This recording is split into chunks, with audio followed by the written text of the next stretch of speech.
ख़वातीन व हज़रात, अस्सलाम वालेकुम। मेरा नाम शहाब करनी है। I-95 टीवी स्टूडियोज वाशिंगटन से आपकी खिदमत में हाजिर हूँ। आज एक नई स्टोरी जो कि बहुत रेलेवेंट है आजकल की, जो अमेरिका की जो इलेक्शंस हो रहे हैं उसके ऊपर। आप नीचे देख रहे हैं, टिकर चल रहा है, US election connection and overview. अच्छा, जो भी हमारे साउथ एशिया के या जो अमेरिकन जो मेन स्ट्रीम के चैनल्स हैं या इंडियन पाकिस्तानी, सारा फोकस जो है वो प्रेसिडेंशियल रेस के ऊपर है, ट्रम्प और जो बाइडन। लेकिन आज का जो हमारा टॉपिक है वो है यूएस सेनेट के जो है। इस वक्त सेनेट में मेजोरिटी है रिपब्लिकन पार्टी। जितनी सेनेट में कमिटीज हैं उसको चेयर करते हैं रिपब्लिकन पार्टी के सेनेटर्स।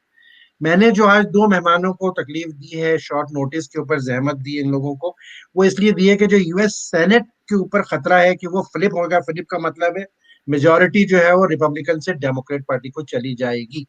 और हमारे जो दोनों ये हैं, सरप्राइजिंगली सालों से, इलियास चौहान साहब, वकार खान साहब, ये वो लोग हैं जो ग्राउंड की पॉलिटिक्स को पूरे नॉर्थ अमेरिका को फॉलो करते हैं। और अमेजिंगली हमने नहीं देखा साउथ एशियन कमेटी में के, और कमेटी के अंदर जो स्टेट बाय स्टेट एनालिसिस दे सके, डेटाबेस। तो I am very fortunate, lucky that हमें वकार खान और इलियास चौहान दोनों ज्वाइन कर रहे हैं। कैसे हैं आप लोग? Ilyas Chauhan, how are you today? Thank you sir. First of all बड़े अरसे के बाद आपसे बात हुई है। जी, thank thank you, you very thank you, much. My great honour. Waqar, how are you today? अल्हम्दुलिल्लाह, थैंक यू शाह भाई। ठीक ठाक। अच्छा इलियास, शुक्र ये अल्लाह का। बताएं कि जो मैंने सेनेट की इंपॉर्टेंस की बात की इंट्रो में, डू यू एग्री विथ मी?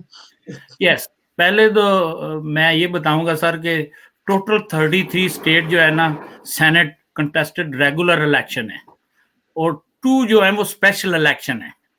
उसमें रिपब्लिकन डिफेंड कर रहा है, आउट ऑफ 35 डिफेंडिंग कर रहा है, 23 सीट डिफेंड कर रहा है रिपब्लिकन, और जबकि डेमोक्रेट ओनली 12।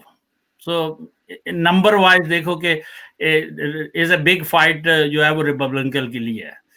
जो स्पेशल इलेक्शन है वो है कि अरिज़ोना वाली सीट से जॉन मकेन साहब फोत हुए थे उसके बाद, और जॉर्जिया स्टेट के सेनेटर थे जिनने रिजाइन किया था 2019 में। वो स्पेशल इलेक्शन है, टोटल इज 35 है। तो जो मुझे नजर आ रहा है, मैं आपको बता देता हूँ कि look like out of 12 seat से जो एक सीट है अलबामा वाली, likely is gonna flip from Democrat. Other side 7 seat है, उसमें जो 4 सीट हैं टोटली लाइकली फ्लिप होंगी, और टॉस अप में 4 पड़ी हुई हैं। टोटल 8 स्टेट जो है वो 8 सीट जो है उनका ये चीज है। तो मैं बता भी देता हूँ, अरिज़ोना जो है उसमें लाइकली फ्लिप है टू डेमोक्रेट को। कोलोराडो लाइकली फ्लिप होगी। आइवा वाली जो है वो टॉस अप है। मेन स्टेट वाली, मेन जो है वो स्टेट वाली, वो Susan Collins, she is gonna likely flip lose the seat. And North Carolina, ये जो 4-5 सीटें हैं मोस्ट लाइकली ये फ्लिप होंगी। तो अगर होता है तो 50-50 है। अगर दे विन 4 सीट, ये 50-50 पे चले जाएंगे, depend who win the election. लेकिन अगर आप देखें टॉस अप, अगर टॉस अप वाली 3 या 4 सीटें उसमें से एक भी डेमोक्रेट पिकअप कर लें तो basically they will have a power. That's what is Washington DC look like with all the chairman. Interesting, interesting. Waqar Khan, आप क्या बताएंगे, क्या ऐड करेंगे? Do you agree with Ilyas Chauhan या जी डिफरेंट है 100%, आपके नंबर्स? जी। 100% ऐसे ही है। लेकिन इसमें एक जो बड़ी चीज आ रही है, हमने मोंटाना को मिस कर दिया है। ये एक ऐसी स्टेट है जो कि किसी वक्त में हम ये सोच भी नहीं सकते कि ये स्टेट ब्लू हो सकती है। और वहां पे जो आज पोल आया टाई है, तो अगर मोंटाना टाई हो सकता है तो इसमें कोई, मेरे ख्याल में अगर 8 पॉइंट की लीड है अभी उनकी टेक्सास में सेनेट रेस में, तो टेड क्रूज का जो इलेक्शन हुआ था, टेड क्रूज 3.5% से जीता था। तो ये इलेक्शन जो है टेक्सास को भी हम जो है वो नजरअंदाज नहीं कर सकते। तो मिशिगन वो जो है वो भी फ्लिप होने वाली स्टेट है। और अलेबामा जो है, इसमें तो वो एक रॉय मोर का स्कैंडल चला था, तो उसके बाद वो डेमोक्रेट के हिस्से में आ गई थी। तो वो अगर वापस चली भी जाती है तो उससे कोई मसला नहीं होने वाला, क्योंकि जितनी ज्यादा स्टेट्स है, मेरे ख्याल में 8 से 9 स्टेट्स अगर फ्लिप होती हैं तो डेमोक्रेट जो है वो इजीली 53-54 उनके पास वो सेनेट की सीट्स आ जाएंगी। और ये ज्यादा इंपॉर्टेंट इसलिए है क्योंकि अभी जो ये चल रहा है सुप्रीम कोर्ट का, तो डेमोक्रेट कोशिश करेंगे 11 और अगर वो ज्यादा एग्रेसिव होते हैं तो 13 सुप्रीम कोर्ट के जस्टिस करने की भी कोशिश करेंगे, क्योंकि अभी जो है वो बैलेंस नहीं रहा। बैलेंस ये हो गया कि 6 कंजर्वेटिव जज हैं वहां पे और 3 लिबरल हैं। Yes. तो इनके पास ये चॉइस होगी कि 2, या अगर ये ज्यादा एक्सट्रीम लेवल पे जाके ये 4 भी जो है उनको ऐड करने की कोशिश करेंगे, क्योंकि जो अभी जो आ रही है, इसमें जो बयान था रो वेड के बारे में, वो बड़ा खतरनाक बयान था। अबॉर्शन, आई मीन हम तो मुसलमान हैं, ठीक है, हमारा वहाँ पे एक स्टैंड है, लेकिन अबॉर्शन को ये ओवरटर्न करने जाती है, जो कि लेफ्ट विंग कभी भी अनएक्सेप्टेबल है। और अमेरिका 73% जो है वो प्रो चॉइस है। इवन आयोवा जैसी स्टेट जो है वहाँ पे भी अगर रिसेंटली पोल में 61% जो है वो प्रो चॉइस है। तो जब इतना बड़ा जो एक तबका प्रो चॉइस है, तो वहाँ पे ऐसी जज जो है वो बड़ी, आई थिंक कि आने को तो कोई रोक नहीं सकता, क्योंकि अभी टाइम है इनके पास। इलेक्शन हो भी जाए तो फिर भी जनवरी 20 तक इनके पास टाइम है। वो कंफर्मेशन जो उसकी 90% क्लियर लग रही है, हो जाएगी। तो मेरे ख्याल में डेमोक्रेट का सेनेट में जीत के ये जो बिग चेंजेस हैं ये लेके आना बड़ा जरूरी होगा। तो ब्लू वेव का फायदा तभी होगा अगर ये चेंजेस लेकर आते हैं तो। अच्छा वकार खान, आपने एक टर्म यूज की है 2 दफा, ब्लू एंड रेड। हमारा जो नए लोग एंगेज हो रहे हैं पॉलिटिकल प्रोसेस में, उनको ये जरा एक्सप्लेन करें कि ये ब्लू और रेड की डिफाइन करें प्लीज। ब्लू स्टेट जो है वो डेमोक्रेट स्टेट्स है, और रेड जो है वो रिपब्लिकन स्टेट्स को कहा जाता है। लेकिन अब ये अगर वेस्ट वर्जीनिया की बात कर लें तो यहाँ पे तकरीबन 71% जो है वो डेमोक्रेट्स वोट हैं। लेकिन ये हमेशा जो है ये वोट रिपब्लिकन को देते हैं, क्योंकि वो डेमोक्रेट जो है वो राइट विंगर हैं। आप एक राइट विंग का और एक लेफ्ट विंग का वर्ड इस्तेमाल कर लें, इतने ज्यादा डेमोक्रेट होने के बावजूद लेकिन फिर भी ये जो है वो जीत जाते हैं, रिपब्लिकन जीतते हैं। आयोवा एक दूसरी वो स्टेट है जहाँ पे बड़ी तादाद में डेमोक्रेट हैं, लेकिन ये वो डेमोक्रेट हैं जो कि मजहब के बहुत ज्यादा करीब हैं, और ये अपने आप को मिडल में रखते हैं। ये अक्सर औकात जो है ये, अब वेस्ट वर्जीनिया में ये डेमोक्रेट अपने आप को डेमोक्रेट रखते भी क्यों हैं, क्योंकि ये लोकल इलेक्शन में बड़ा अफेक्ट करता है। तो वो रिपब्लिकन कॉलम में जाना ही नहीं चाहते, क्योंकि वो लोकल सीट्स जो है उनको फ्लिप करते रहते हैं। लेकिन मैं इसको ये Ilyas Chauhan please go ahead. मैं ये कर रहे हैं, वेस्ट वर्जीनिया में mister Byrds was a senator for 58 year से वो सेनेटर था वहां से। Is was a democrat, basically democrat है, लेकिन लास्ट 4 और 5 इलेक्शन 75% रिपब्लिकन वोट जा रहा है उनका। वहां पे भी सेनेट का इलेक्शन हो रहा है, तो लेकिन वो देखें वो कोई वहां पे वो रिपब्लिकन है और वो एक सॉलिड रिपब्लिकन स्टेट है, सॉलिड सीट है, सॉलिड सीट है। दूसरी वजह मैं ये बताना चाहता हूँ कि कैंसस में कभी सोच भी नहीं सकते थे, कैंसस जो पैट रॉबर्ट जो रिटायर हुआ है, दैट्स टॉस अप है। जॉर्जिया टॉस अप हुआ है। आई मीन दो सेनेट की सीट्स हैं वहां पे, लेकिन एक जो है ना 100% फ्लिप हो रही है, look like. So that's what is red state. जो रेड साइड पे बेसिकली जो है इस तरह देखें कि ब्लू नजर आना शुरू हो गया है, स्पेशली कैंसस देख लें, जॉर्जिया देख लें, और आयोवा देख लें। I mean we never thought so कि होगा, लेकिन अभी होना शुरू हो गया है। We still have 22 days to go. अच्छा चौहान साहब, ये बताइए कि हम, आपने टर्म यूज की, फ्लिप हो जाएंगे, टॉस अप हो जाएंगे, वो भी एक्सप्लेन कीजिएगा कि फ्लिप और टॉस अप का क्या मतलब होता है, एक चीज। दूसरा आपसे सवाल है, फिर मैं वकार खान के पास भी आऊंगा, कि ये सेनेट में मेजॉरिटी अगर रिपब्लिकन से डेमोक्रेट को स्विच होती है तो इसके क्या इफेक्ट होंगे, and why this is so vital and critical. Go ahead Ilyas. सबसे पहले बताऊं कि लाइकली फ्लिप जो है ना, बेसिकली लाइकली फ्लिप में एटलीस्ट 4-5 पॉइंट का नंबर हाई है। अगर आप टॉस अप पे जाएं तो वो 50-50 पे बैठे हुए हैं। तो लाइकली फ्लिप में 4 सेनेट सीट हैं। अगर ये 4 पिकअप कर जाते हैं तो बेसिकली 50-50 पे चला जाएगा। Even they lose, Alabama lose करते हैं, उसके बावजूद भी it's look good for democrat. मसला ये है कि सबसे बड़ा ये मसला हल ये है कि जो चेयरमैन जो है ना सेनेट में, that's chairman change everything basically. सारी कमिटीज के जो चेयरमैन है, दे change everything. That's a powerful seat है। तो ये देखते हुए that's what it is, wing कर रहे हैं थोड़े बहुत कि ये ऐसा ना हो।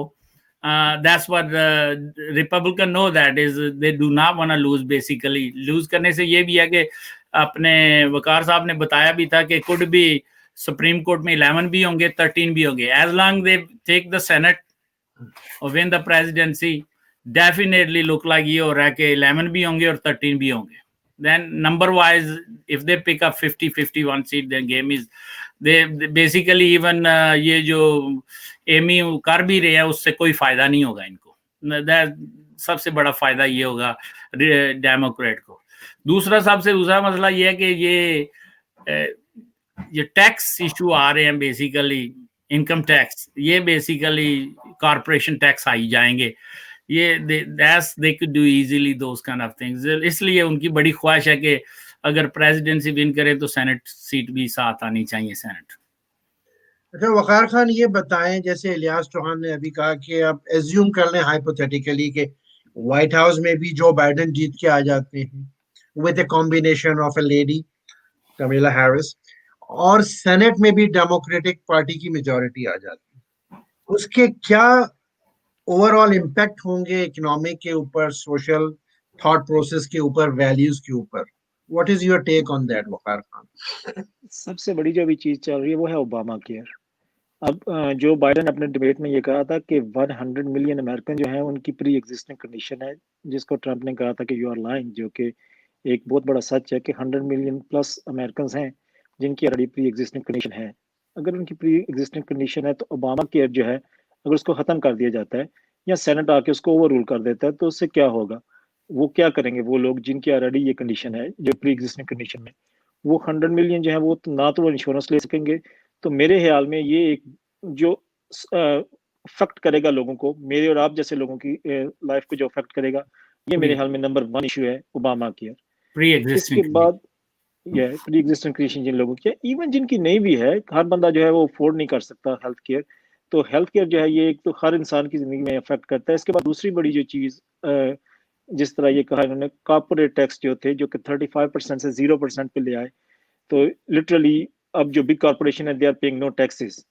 जितने भी बड़े जो कॉर्पोरेशन हैं, इवन अमेजॉन, एप्पल, ये कुछ भी टैक्स पे नहीं कर रहे. तो टैक्स में जो है एक बहुत बड़ा चेंज आएगा, क्योंकि डेमोक्रेट जो है वो यही इसी चीज के अगेंस्ट है कि ये टैक्स जो है ये इन कॉर्पोरेशन को टैक्स लगना चाहिए और मिडिल क्लास का टैक्स जो है वो कट होना चाहिए.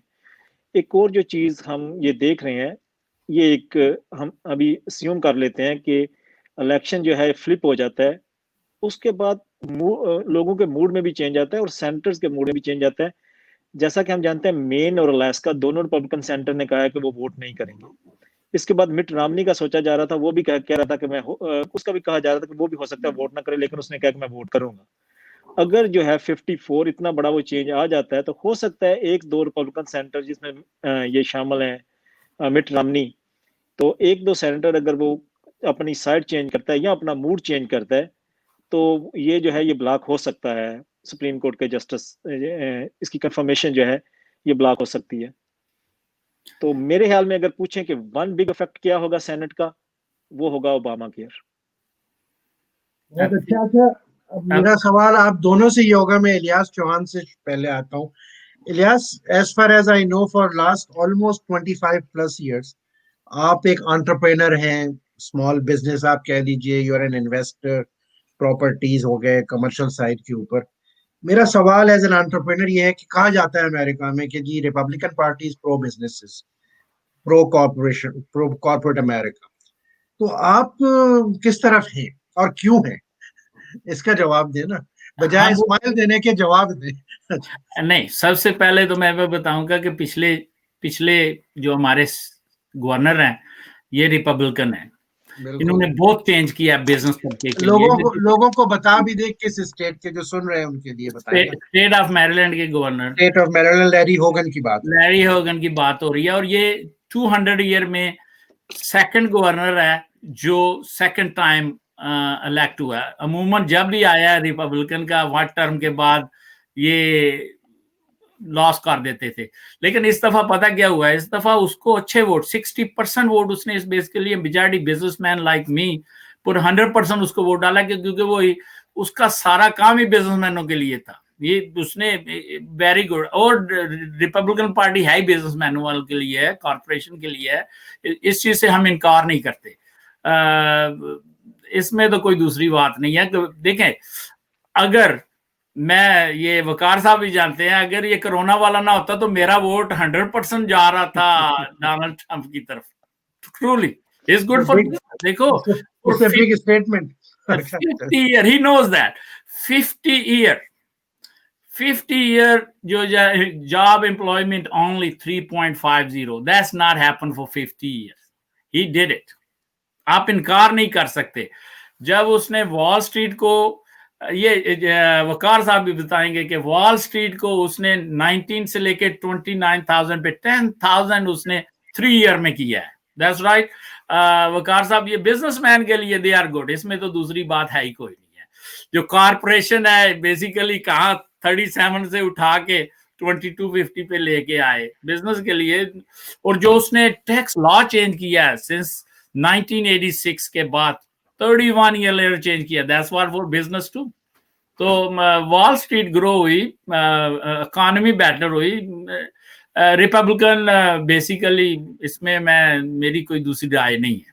Thank you very much. Ilyas Chauhan तो क्लीन बोल्ड हो गए मुझसे. अच्छा, अब वकार खान, आपसे यही सवाल है कि भाई you are also an entrepreneur. Business में हमेशा मैंने देखा कि आपने बिजनेस को ग्रो किया. तो Republican party traditionally is pro businesses.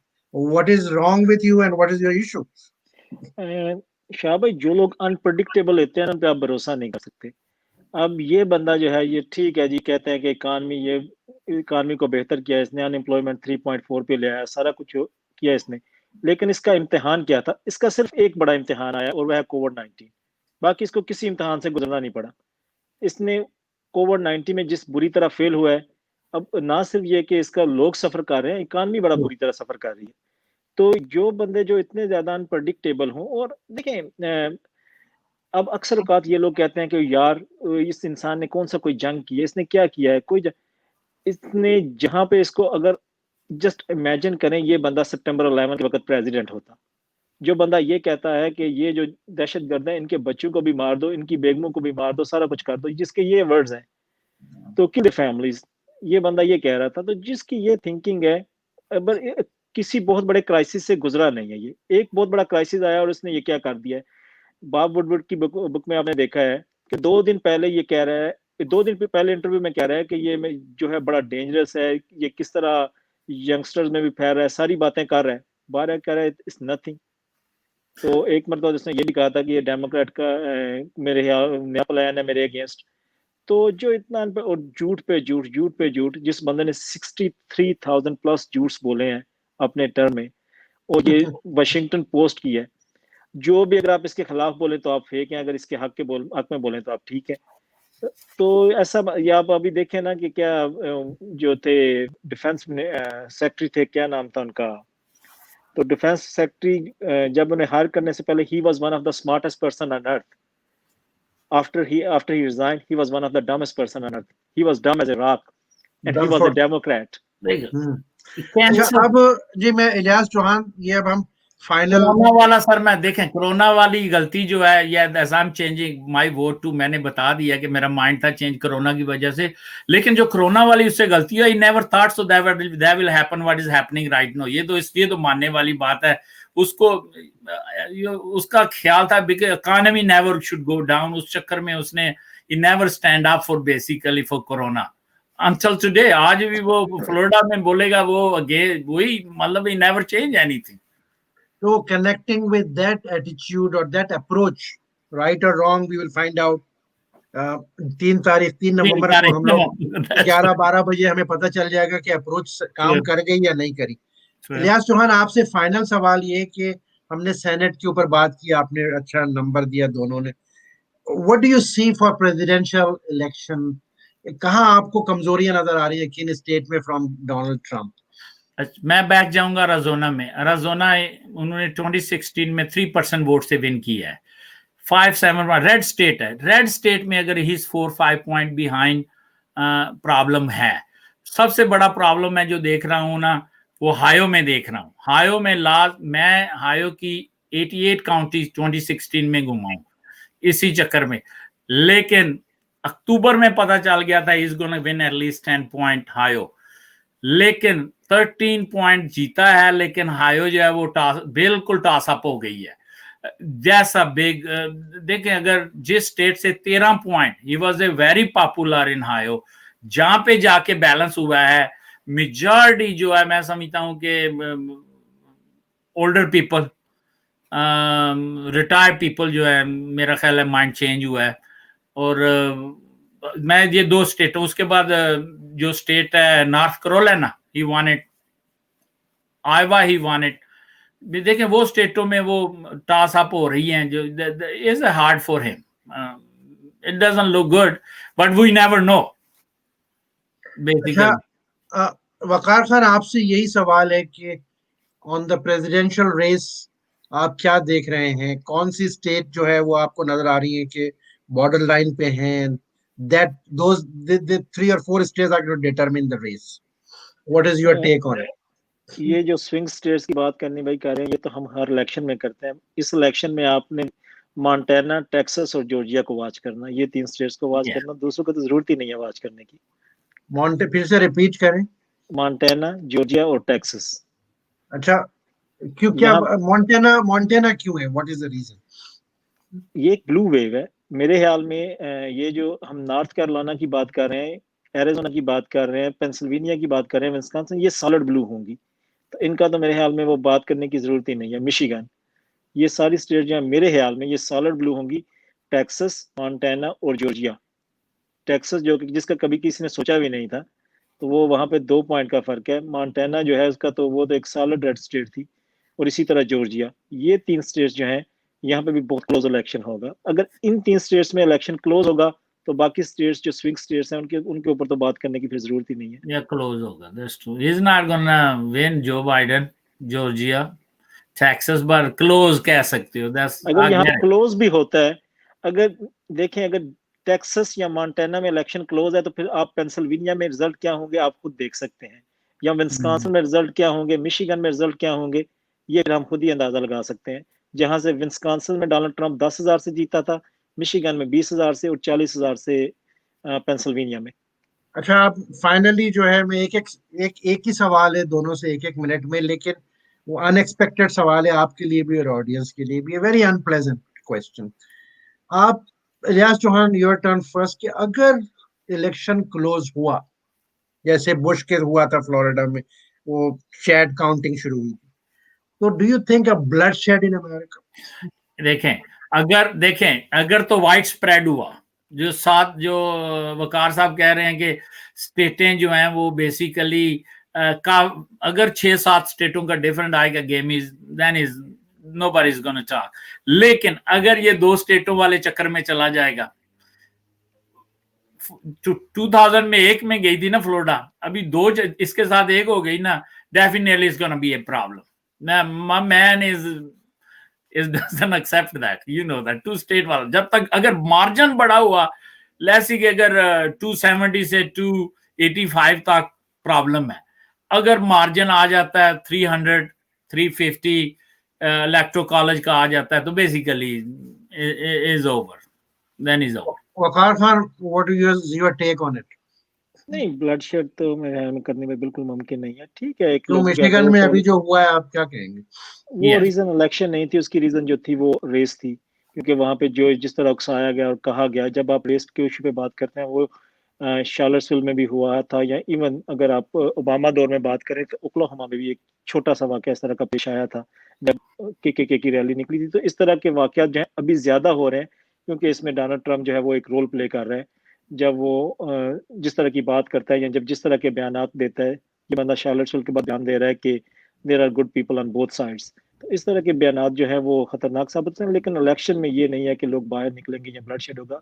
यहाँ के अदारे या यहाँ की जो लॉ एनफोर्समेंट के अदारे हैं वो बहुत ज्यादा मजबूत है। एक बहुत छोटा तबका है, बहुत छोटा तबका है जी, अल्लाह ना करे, लेकिन वो देखो सबसे बड़ी वो गवर्नर वाली जो मतलब है, उन्होंने 15 बंदे, लेकिन you need only Michigan you need only 200 people. इस तरह का तबका हमेशा रहा है और ये हमेशा रहेगा। इस तरह के लोग जो हैं वो हमेशा आते हैं। देखिए लास्ट टाइम जो डोनाल्ड ट्रंप को कितना बड़ा वोट पड़ा था, वो सारे इस तरह के लोगों ने वोट नहीं दिया था।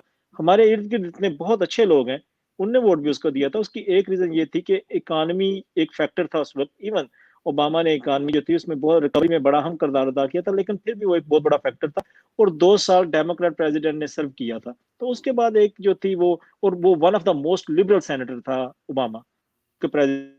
बहुत बहुत शुक्रिया आपका Waqar Khan, Ilyas Chauhan, thank you very much. Thank you sir. और ख़वातीन व हज़रात, शहाब करनी को I-95 की तरफ से इजाज़त दीजिए। इलेक्शन के मुताल्लिक़ बड़ा अच्छा आपने जो है वो एनालिसिस सुना, हमारे दोनों जो कहना चाहिए कम्युनिटी लीडर्स हैं, बड़ा अच्छा नॉर्थ अमेरिका के जो इलेक्शन साइकिल है उस पर नज़र रखते हैं। इंशाल्लाह कमिंग वीक्स में भी हम आपको अपडेट देते रहेंगे।